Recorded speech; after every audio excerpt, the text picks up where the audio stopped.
ये multiple fission से बहुत सारे न्यूक्लियस बन गए और वो डॉटर सेल्स रिलीज होके, मेरा पेट है उसने छिपकली खा ली थी, मतलब उसने छिपकली देखी और उसने छिपकली को नीचे गिरा दिया एंड उसकी पूंछ ब्रेक कर दी। उनके पास वो एबिलिटी होती है कि उनका जो पार्ट लॉस्ट हो गया है वो उसको रीजनरेट कर पाएंगे। ग्रोथ तो माना क्या होती है, बट इतनी ग्रोथ हो रही है कि उनको बहुत एक पुनर्जन्म टाइप की चीज मिल गई ना। Alright, so we begin with a part 2 जिसमें हम डिस्कस करने वाले हैं एसेक्सुअल रिप्रोडक्शन के सारे मोड्स एंड इसके बाद भी वीडियोस आपको मिलती रहेंगी, कंटिन्यूस डेली वीडियोस मिलेंगी।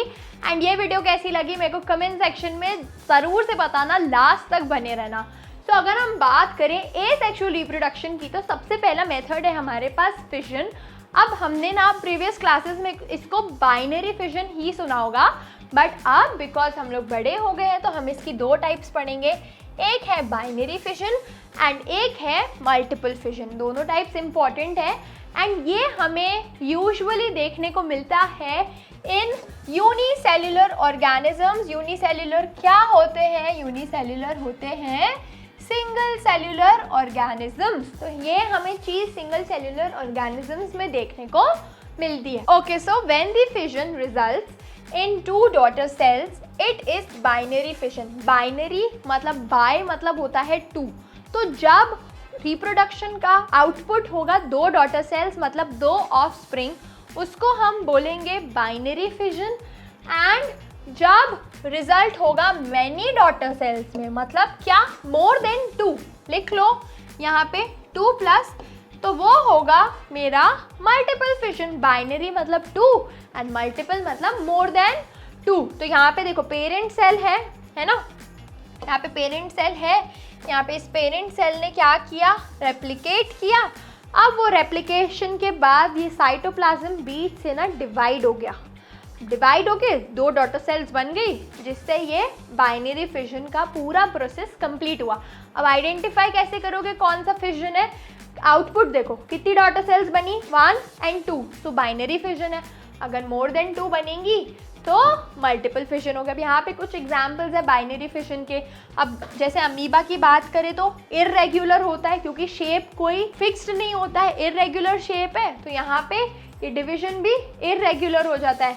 अब इसमें लॉन्गिट्यूडनल है, इसमें ट्रांसवर्स है, इसमें ऑब्लिक है, तो अलग अलग फिजन है ना, फिजन के भी अलग अलग वो है, शेप्स हैं, कौन से ऑर्डर में होगा। ठीक है, अब हमारे पास है मल्टीपल फिजन। मल्टीपल फिजन में क्या होता है, मेनी डॉटर सेल्स बनती हैं एंड बहुत सारे डिविजन्स एंड रेप्लिकेशंस होते हैं। अब जैसे है यहाँ पे ये पिक्चर, इसमें देखो ये न्यूक्लियस था, ये मल्टीपल फिजन से बहुत सारे न्यूक्लियस बन गए और वो डॉटर सेल्स रिलीज होके अब ये इंडिविजुअल एग्जिस्टेंस के केपेबल बन जाते हैं। तो इन दोनों के बीच का डिफरेंस क्या है कि जब सिर्फ 2 बनते हैं एंड यहाँ पे बहुत सारे बनते हैं एंड ये इक्वल साइज्ड होते हैं डॉटर सेल्स के, एंड यहाँ पे भी ये इक्वल साइज्ड ही होते हैं। अब इसमें क्या है, पेरेंट सेल ब्रेक अवे नहीं होता, एग्जाम्पल है अमीबा, एंड इसमें पेरेंट सेल ब्रेक अवे हो जाता है जिससे बहुत सारी डॉटर सेल्स एक बार रिलीज होती है। जो हमने यहाँ पे देखा कि डॉटर सेल्स रिलीज कर दी ना, अब ये जो पेरेंट सेल था ये यहाँ पे ब्रेक अवे हो जाएगा।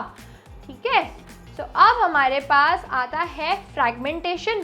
फ्रैगमेंटेशन हमने किस में देखा है, स्पाइरोगायरा में। तो हमने पढ़ा हुआ है ना बचपन में कि इन सिंपलर मल्टीसेल्युलर ऑर्गेनिजम्स, तो ये मल्टीसेल्युलर है बट थोड़े से कॉम्प्लेक्स नहीं है, थोड़े से ना सिंपल है।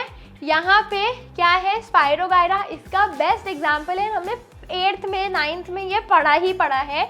वो क्या करते हैं, वो ब्रेक कर देते हैं स्मॉलर पीसेस पे जब उनकी मैच्योरेशन हो जाती है, और ये जो स्मॉल पीसेस होते हैं ये ग्रो कर जाते हैं न्यू इंडिविजुअल में। जैसे यहाँ पे ये पूरी एक लंबी लॉन्ग उनकी स्ट्रक्चर थी, ये ब्रेक होके 2 में हो गई। अब ये इंडिपेंडेंटली एग्जिस्ट कर सकता है एंड ये भी इंडिपेंडेंटली एग्जिस्ट कर सकता है। सो ये था फ्रैगमेंटेशन का। अब this is not true for all multicellular organisms कि they cannot simply divide cell by cell. सारे multicellular organism cell by cell divide नहीं कर सकते हैं। The reason is that many multicellular organisms as we have seen are not simply a random collection of cells. तो ये कहना चाह रहे हैं कि हमने फ्रैगमेंटेशन में क्या देखा, स्पाइरोगायरा था। स्पाइरोगायरा भी एक मल्टी सेल्यूलर ऑर्गेनिज्म था, बट इट वाज सिंपल, मतलब उसका जो लेवल ऑफ ऑर्गेनाइजेशन थी वो सिंपल थी।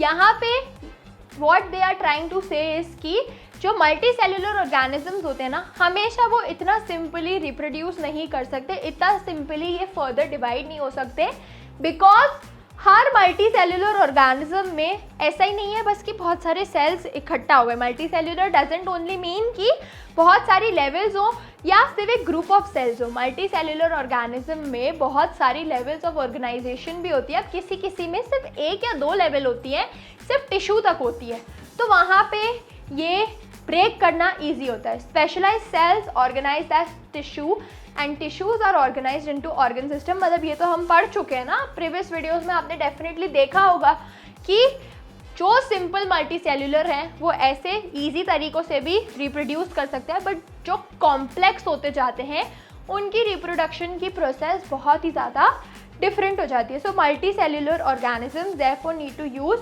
मोर कॉम्प्लेक्स वेज ऑफ रिप्रोडक्शन। इन लोगों का लाइफ स्पैन भी थोड़ा सा कम होता है, तो इन लोगों का रिप्रोडक्शन प्रोसेसेस भी बहुत ज़्यादा डिफरेंट होती है। ठीक है, अब हम लोग बात कर रहे थे रीजनरेशन की। तो regeneration is the ability to give rise to new individual organisms from their body part. तो इसका मैं एग्जाम्पल दूँ, एक बहुत ही फनी एग्जाम्पल है। मेरा पेट है, उसने छिपकली खा ली थी, मतलब उसने छिपकली देखी और उसने छिपकली को नीचे गिरा दिया एंड उसकी पूंछ ब्रेक कर दी। तो वो छिपकली की जो आगे की बॉडी थी ना, वो स्टिल अलाइव थी एंड थोड़े दिनों के बाद, मतलब वो उधर ही घूमती रहती होगी, आई डोंट नो कहाँ से वो आई, एंड उनके पास वो एबिलिटी होती है कि उनका जो पार्ट लॉस्ट हो गया है वो उसको रीजनरेट कर पाएंगे। मतलब क्या कि उसको वो वापस उगा पाएंगे। एंड सेम चीज़ जब मैक्स ने करी तो उसकी जो पूंछ, उसकी जो टेल अलग हुई थी ना, वो वापस रीजनरेट हो ही जाएगी, क्योंकि उनके पास ये एबिलिटी होती है रीजनरेशन की। तभी वो एग्जैक्टली डाई नहीं हुई, वो एग्जैक्टली तब उसकी डेथ नहीं हुई, सिर्फ उसकी वो पूंछ सेपरेट हुई। तो यहाँ पे उनके पास एबिलिटी होती है पूरे बॉडी पार्ट को रीगेन करने की। And this happens in case of accidents if the individual is somehow cut और ब्रोकन। तो सेम चीज़ करी हमारे भाई साहब ने, उसने उस छिपकली को कट डाउन कर दिया, उसने उस छिपकली को ब्रेक डाउन कर दिया।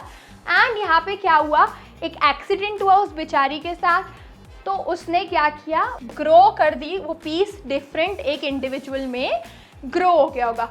अब जो छिपकली का एग्जाम्पल है ना, जहाँ तक I know, till my knowledge serves me, वो छिपकली की रीजनरेशन की एबिलिटी से वो उसकी फ्रंट बॉडी में होती है, बैक बॉडी पूरा रीजनरेट नहीं कर पाती।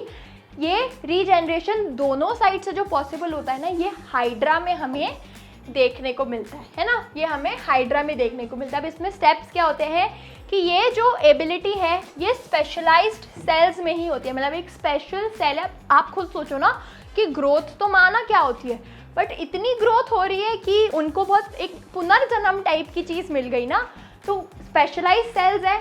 और ये सेल्स क्या करते हैं, प्रोलाइवरेट करते हैं और ये लार्ज नंबर ऑफ सेल्स बनाते हैं। मतलब यहाँ पे रिप्रोडक्शन बेसिकली सेल्स के बीच में हुआ, सेल्स का मल्टीप्लिकेशन हुआ, जिसकी वजह से एक उनको न्यू स्ट्रक्चरिंग, न्यू बॉडी मिल गई। So from this mass of cells, from this number of cells, different cells undergo changes to become various cell types and tissues. तो वो सेल बन गए, अब उन सेल का ग्रोथ हो गया, जिसकी वजह से वो पूरा शेप उनका रिगेन हो गया। These changes take place in an organism sequence referred to as development। तो यहाँ पे जो इस प्रोसेस है इसको हम डेवलपमेंट से भी रेफर कर सकते हैं। अब यहाँ पे देखो एक एग्जाम्पल है हमारे पास, प्लेनेरिया। यहाँ पे पूरी बॉडी थी, इतनी कट गई, यहाँ पे फिर से ये ग्रो हो गई। इसका हेड अलग था, इसका टेल अलग था, हेड के पास पूरी कैपेबिलिटी आ गई, वापस ग्रो हो गई, टेल के पास पूरी कैपेबिलिटी आ गई, वापस ग्रो हो गई। स्टारफिश में भी होता है, इतना पार्ट अगर कट जाए तो वो वापस रीजनरेट हो जाता है। अब हमारे पास है बडिंग।